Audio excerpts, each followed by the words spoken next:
The whole of humanity is inherently good, but when we let our guard down, we allow darkness to infiltrate and destroy. Like past battles fought, we now face our greatest battle at present, a battle to save our republic, our way of life, and what we decide, each of us, now will decide our future. Will we be a free nation under God, or will we cede our freedom, rights, and liberty to the enemy? We all have a choice to make. Evil, or darkness rather, has never been so exposed to the light. They can no longer hide in the shadows. Our system of government has been infiltrated by corrupt and sinister elements, and democracy was almost lost forever. Picture, if you will, a Hillary Rodham Clinton presidency, with 2 or more Supreme Court justices of her choosing, over 200 installed judges, and the expansion of already rogue elements inside the DOJ, FBI, CIA, NSA, White House, and state, removal of the Second Amendment, and an open border.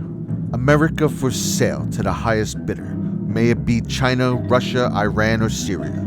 ISIS and Al-Qaeda expanded rather than defeated, and an expanded surveillance of domestic citizens. By now we would have changes to our voter rules and regulations, allowing illegal immigrants to vote, uncontested, ballot harvesting with Supreme Court-backed liberal social opinion, and the sell-off of military to the highest bidder to fight internal long-standing wars. This is a world that was within their grasp less than 4 years ago. Their thirst for a one-world order or destruction of national sovereignty serves to obtain control over America and her allies, as they did with the European Union, by diluting your vote to oblivion and installing a new one-world ruling party.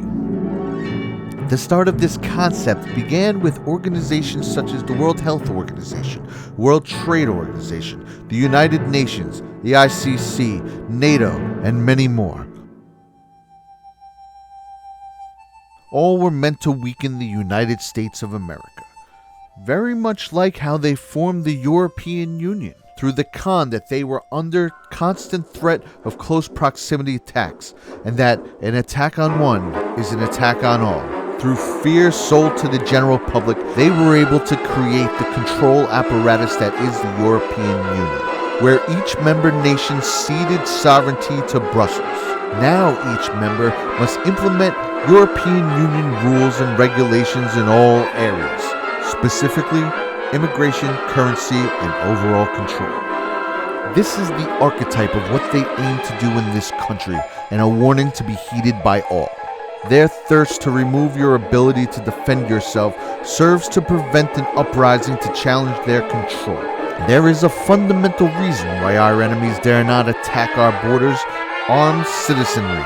If America falls, so does the world. If America falls, darkness will soon follow.